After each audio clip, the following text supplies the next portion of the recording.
이해가 안 되네. 그건 뭐 볼? 여자친구 생각하는 뭐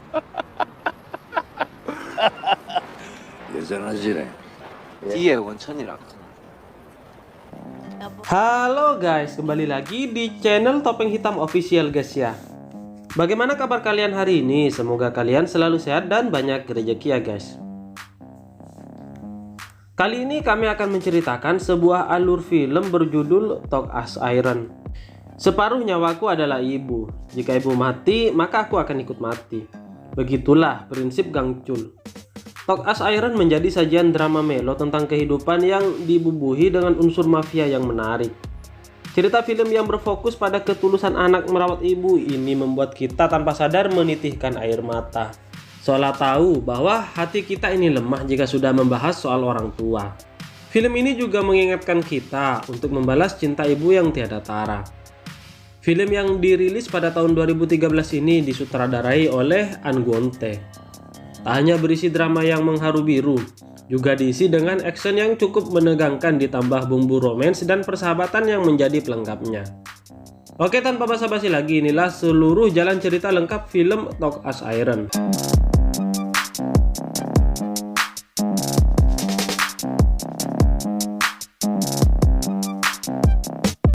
Film dimulai dengan aksi nekat seorang ibu-ibu yang memanjat menara dengan santuinya untuk melihat pemandangan yang indah dari atas sana.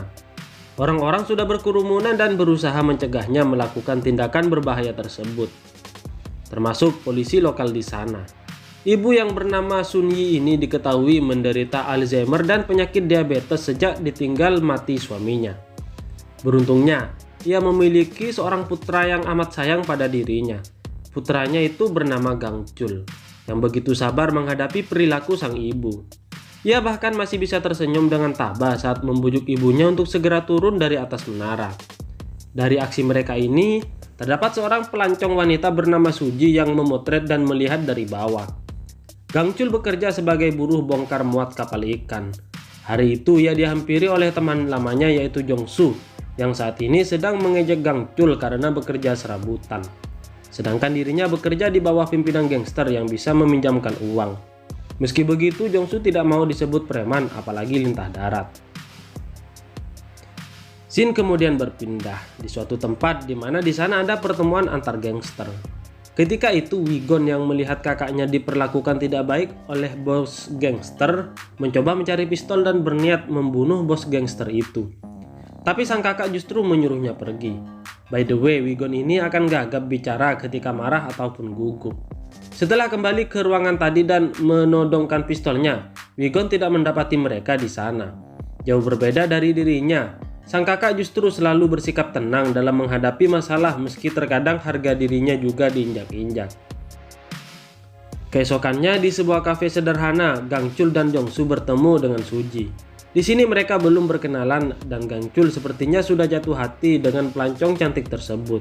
Tetapi ia malah menyebut kalau Sujilah yang menyukainya. Saat pulang ke rumah, Gangcul melihat keadaan rumahnya yang sudah berantakan. Hal ini pasti karena ulah ibunya yang kumat. Ia pun segera menemui ibunya dan mengecek gula darahnya serta menyuntikkan obat. Terlihat ibunya merajuk karena Gangcul pulang terlambat. Dengan jurusnya, Gangcul pun memberikan permen kesukaan ibunya agar tidak marah. Namun baru sebentar Gangcul beralih untuk bersih-bersih, penyakit sang ibu kembali kambuh hingga ibunya kejang-kejang. Ibunya pun dilarikan ke rumah sakit. Diketahui, karena penyakitnya yang sudah kronis, hal ini membuat ibunya terkena serangan jantung. Mau tak mau, Gangcul harus melakukan transplantasi jantung dan hal ini membutuhkan biaya yang sangat besar. Tak hanya biaya, Gangcul juga harus membeli organ yang cocok dengan ibunya. Ia pun meminta tolong pada wanita penjual organ. Keesokannya setelah kondisi ibunya agak mendingan, Gangcul membawa ibunya sarapan sambil berjemur di pinggir pantai. Namun sebelum itu ia mampir ke rumah ayang Jongsu menyerahkan surat rumahnya untuk dijadikan jaminan. Karena ia meminta tolong agar ayah Jongsu mencarikan bankir atau peminjam uang. Lalu Gangcul membawa ibunya ke tempat ia bekerja. Ibunya nampak tenang dan tidak mengganggu. Saat akan pulang tak sengaja Gangcul kembali bertemu dengan Suji. Disinilah mereka berkenalan. Suji nampak sedikit terkejut mengetahui kondisi ibu Gangcul. Lalu Gangcul dengan iseng menawarkan jika Suji ingin melakukan perjalanan, maka Suji bisa menyewa dirinya sebagai pemandu. Sejak saat itu kemunculan Suji pun selalu dinantikan oleh Gangchul. Sementara itu, Wigon dan kakaknya sedang jalan-jalan di pabrik industri ikan tempat Gangchul bekerja. Saat mereka lengah, seseorang mencoba membunuh mereka dengan menabrak keduanya. Namun Gangchul berhasil menyelamatkan mereka dengan tangan sedikit terluka. Kakak Wigon, Sanggun, memberikan Gangchul kartu namanya jika suatu saat dia membutuhkan. Wigon dan Sanggun ini adalah bosnya Jongsu, temannya Gangchul. Setelah itu, Sanggun meminta Wigon untuk pergi menemui Akito untuk meminta maaf kepadanya. Namun saat Wigon melakukan itu, dia malah mendapatkan perlakuan keji dari Akito. Wigon mencoba menahan amarahnya dan terus meminta maaf meskipun harus bersujud. Namun kesabaran tentu ada batasnya. Wigon yang tak tahan lagi dengan perlakuan Akito pun mencoba membunuhnya. Perkelahian yang membuat Akito sekarat itu ternyata dilihat juga oleh Gangchul yang datang mencari Jongsu. Tak lama setelah itu, Sanggun datang untuk melihat kondisi di sana. Dan dia langsung menghajar adiknya itu karena lagi-lagi tak bisa menahan diri. Karena sudah tanggung, Sanggun pun menghabisi Akito dan mereka membuat kejadian seolah-olah Akito kecelakaan dan mobilnya meledak di dasar jurang. Scene kemudian berpindah di mana saat itu Jongsu sedang ngobrol dengan ayahnya, yang meminta Jongsu untuk membantu Gangchul mencari uang untuk biaya operasi ibunya. Setelah itu, Jongsu pun pergi tanpa memakan masakan ayahnya karena menurutnya masakan itu tidak enak tanpa MSG. Di sisi lain, Suji melihat ibu Gangchul berjalan seorang diri membawanya ke kantor polisi tempat biasa mereka bertemu. Ketika itu juga, Gangchul langsung datang ke sana. Gangchul yang melihat ibunya duduk di kursi dan sudah buang air kecil ketika berpura-pura menjatuhkan ember berisi air untuk membersihkan lantai tersebut. Ibu Gangchul yang merasa bersalah, ia lalu mengatakan kelak akan membayar semua yang dilakukan Gangchul padanya sebelum ia meninggal. Suji yang melihat itu menjadi tersentuh. Setelahnya mereka pun pulang ke rumah. Di sisi lain, Wigon dan Sanggon sedang makan di sebuah hotel mewah bintang 5 dan berencana akan mengambil alih hotel itu dan hidup berkecukupan setelah mereka berhasil mencikirkan Yakuza Jepang. Sementara itu di sisi lain, Gangchul, Suji dan ibunya menikmati makan malam bersama. Di sini Suji meminta Gangchul untuk mengajarinya naik motor milik Gangchul dan mereka pun berjanji bertemu di dermaga. Lalu mereka berfoto bersama. Di rumah sakit, Gangchul ngobrol dengan si penjual organ. Dia mendapatkan informasi kalau nantinya akan ada 3 orang calon transplantasi. Gangchul mencoba mengambil informasi di kertas itu, namun penjual organ itu meminta uangnya terlebih dahulu. Gangchul harus mencari uang itu agar ibunya bisa dioperasi dan segera sembuh. Dia kembali mendatangi ayah Jongsu namun belum ada hasil. Gangchul pun pergi mendatangi alamat yang tertera di kartu nama orang yang ditolongnya waktu itu, yaitu Sanggun. Saat tiba di kediaman Sanggun, ia bertemu dengan Jongsu. Tiba-tiba Wigon yang baru saja datang melihat Gangchul di sana dan berniat ingin membunuhnya karena telah melihat kejadian saat dia membunuh Akito waktu itu. Namun hal itu dihentikan oleh Sanggun yang menyuruhnya untuk tetap tenang. Di dalam kediamannya, Gangchul ngobrol dengan Sanggun yang sedang menyiapkan hidangan untuknya. Sanggun tahu maksud kedatangan Gangchul yang membutuhkan uang. Ia pun menawarkan Gangchul agar bekerja sama dengan dirinya. Namun di sini Gangchul tak mengambil uang itu karena dia tak mau menjadi anggota gangster. Saat ngobrol dengan Jongsu, Jongsu mengatakan kalau menjadi anggota geng itu tidaklah buruk. Gangchul pun langsung memukul kepala Jongsu. Bagaimanapun Gangchul akan menjadi anak baik seperti permintaan ibunya. Menjadi gangster dan membunuh orang lain sama saja dengan membunuh orang tuanya sendiri. Di kediaman Sanggun, bos Yakuza mendatangi mereka dan memperingati kematian Akito.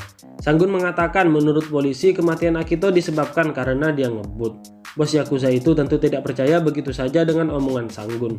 Menurut bos Yakuza itu pasti ada yang berbohong di antara Sanggun ataupun Akito. Sementara di kedua sisi, para anak buah mereka dan menguntit pembicaraan mereka dan bersiap menyerang jika mendapat aba-aba dari masing-masing pemimpin. Untungnya tidak terjadi pertarungan di malam itu. Di sisi lain, Jongsu kembali ngobrol dengan ayahnya, dan lagi-lagi mereka bertengkar. Ayahnya mengatakan jika dia punya uang lebih baik, ia memberikan uang itu kepada Gangchul. Jongsu kemudian mengungkit kejadian setahun yang lalu yang mana tangannya terpotong oleh mesin pres ayahnya. Tidak ada yang mau mempekerjakannya karena kondisinya yang cacat. Pagi harinya di rumah Gangchul, saat dia sedang tidur, ibunya memasak untuknya dengan tali yang terhubung di antara mereka berdua. Awalnya Gangchul mengira ibunya sudah sadar dari penyakit Alzheimer-nya. Namun seketika Gang Chul merasa sedih karena tiba-tiba ibunya memperlakukannya seperti anak TK dan menyuruhnya membawa bekal untuk ke sekolah. Gang Chul hanya bisa menangis di pelukan ibunya. Sementara itu Jong-soo mencoba meminjam uang pada Sang-gun dan dia mendapatkannya. Gang Chul yang sedang bekerja mendapatkan telepon dari penjual organ kalau mereka akan mempersiapkan operasi ibunya. Gang Chul kaget karena Jong-soo yang membayarnya. Ia pun pergi mencari Jong-soo yang sedang berpesta dengan gadis-gadis dan langsung menghajar Jong-soo. Tak terima dengan tindakan gegabah Jong-soo, Gang Chul berniat mengembalikan uang itu dengan menganggap tidak pernah ada pinjaman. Ia pun pergi menemui Wi-gon. Alangkah kagetnya karena tanda tangannya telah dipalsukan di kertas perjanjian hutang piutang tersebut. Walaupun ia telah mengembalikan uang itu kepada Wi-gon, bagi Wi-gon perjanjian tetaplah perjanjian. Gang Chul lalu menemui penjual organ itu, berniat menjual ginjal atau hatinya untuk pertukaran operasi ibunya. Namun ia mengatakan mereka hanya butuh uang. Gang Chul terlihat begitu putus asa dan frustasi. Di sisi lain, Jong-soo ditagih oleh Wi-gon dan menghajarnya habis-habisan. Jong-soo pun ditawar agar Gang Chul mau bekerja sama dengan mereka.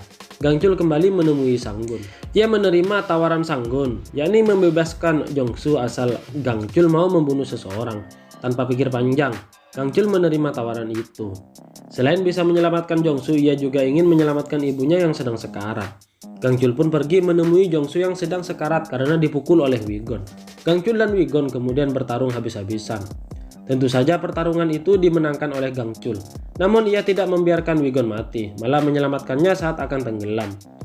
Di jalan bersama Jong-soo, Gang Chul meluapkan semua emosinya. Gang Chul lalu pergi menemui Suji yang ternyata belum kembali ke Seoul. Suji membantu mengobati luka Gang Chul. Dan di sini Gang Chul mengungkapkan rasa lelahnya akan hidup yang ia jalani, bahwa ia menginginkan ibunya segera mati agar hidupnya tidak menderita. Sontak Suji memarahinya. Sampai pagi Gang Chul menghabiskan waktu bersama Suji. Kembali Gang Chul menjanjikan keliling Busan dengan Suji entah kapan bisa ia penuhi.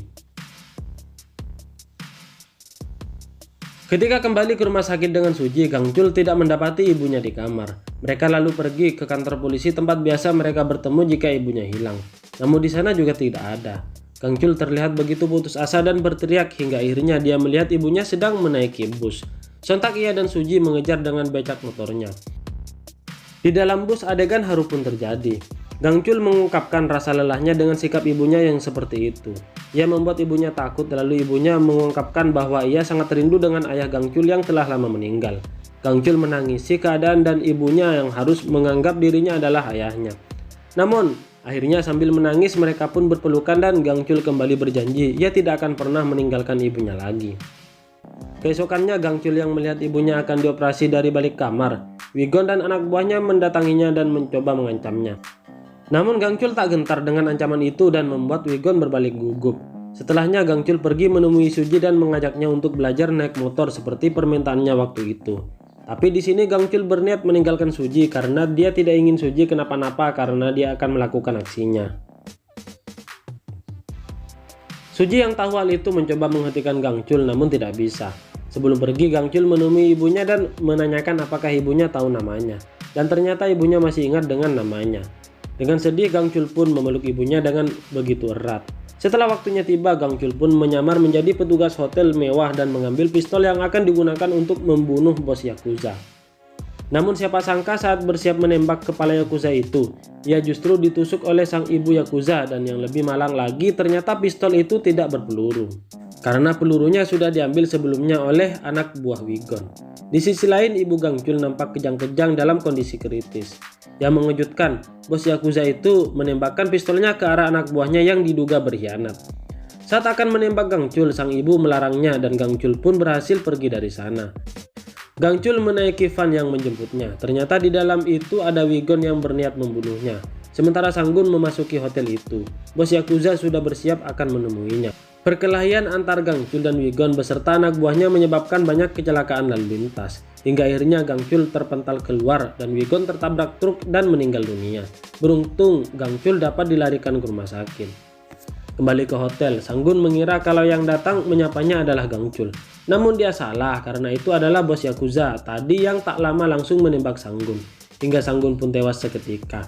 Seandainya Wi-gon mampu menahan amarahnya pada Gang Chul, mungkin ini tidak akan terjadi. Scene lalu flashback ke awal film di mana Gangchul dan ibunya ngobrol di atas menara. Kini ibunya telah tiada dan Gangchul menaburkan abu ibunya dari atas menara itu sesuai permintaannya dulu. Diketahui luka tusuk yang didapat Gangchul tepat melukai hatinya. Dan ia bisa selamat karena hati ibunya menjadi pengganti hatinya. Ia kembali mengingat akan janji ibunya. Gangchul yang telah sembuh dari lukanya mendapatkan pesan dari Suji yang mengajaknya pergi bersama. Mereka pun kembali bertemu dan akhirnya berbaikan. Gangchul memberikan kunci motornya kepada Suji dan mereka pun berkeliling Busan sesuai rencana yang pernah mereka buat. Yap, dengan begitu film ini pun tamat guys ya. Bagaimana menurut kalian guys ya? Film ini sangat seru bukan? Bagi kalian yang baru menemukan channel ini, mohon dukungannya dengan cara klik like, share, dan juga subscribe di bawah ini. Serta aktifkan juga tombol loncengnya agar kalian tahu jika ada konten terbaru dari channel ini guys ya. Oke, terima kasih guys. Bye bye.